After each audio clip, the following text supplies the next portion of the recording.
दोस्तों आप लोग देख रहे हैं प्रो वाइन्स 1 मिलियन। तो फिर से एक बार स्वागत है प्रो वाइन्स 1 मिलियन में।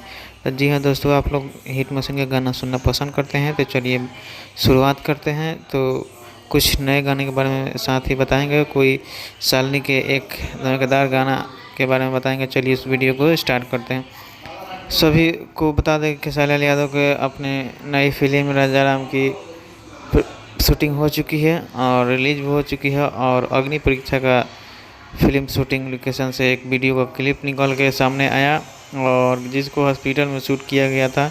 और आप लोग पिछले वीडियो में हमारे देखे ही होंगे, हिट मशीन के फिल्म राजा राम की गाना रिलीज कर दिया गया है। और आप सबको आज कल सुबह में सारेगामा भोजपुरी पे जिस गाना का बोल है जान की जवानी, और इस गाने को दिखाएंगे वो सब ऊपरेसी। अब चलिए सबको बता दें कि क्विंग सलानी को नया गाना रिलीज होगा।